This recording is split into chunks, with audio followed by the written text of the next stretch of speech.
Was the move the best way to ease tensions, or do you think this could actually backfire? Well, it's certainly not going to ease tensions, but I think what happened over the National Day holiday, the level of violence, has put a lot of pressure on Carrie Lam's supporters and the government supporters to do something, and this is the first step, I would think, in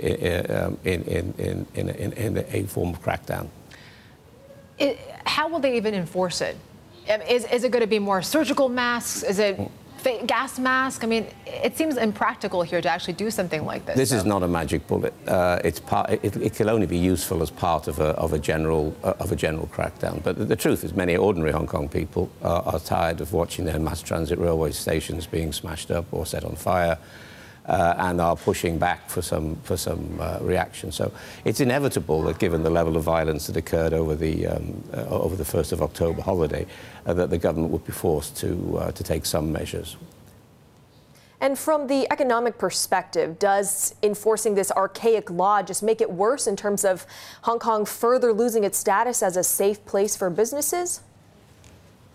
I think, again, the level of violence, I mean, I personally have sympathy with the aims of the demonstrations, but I have absolutely no sympathy for the huge level of violence that occurred. And the ordinary working people of Hong Kong who travel around by way of train and the like have had enough.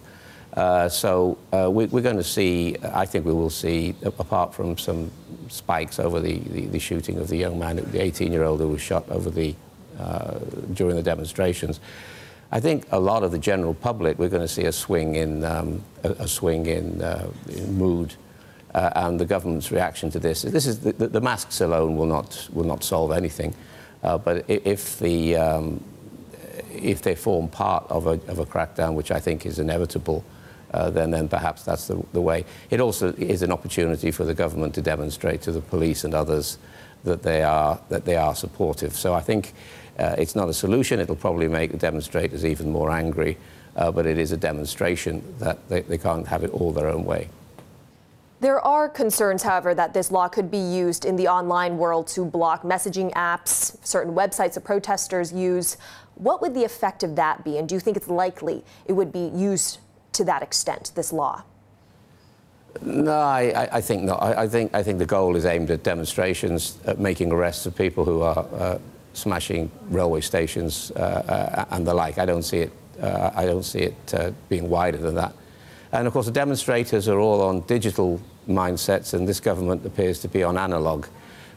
So we're in a difficult scenario which will go on for some time. But I do see some form of crackdown coming.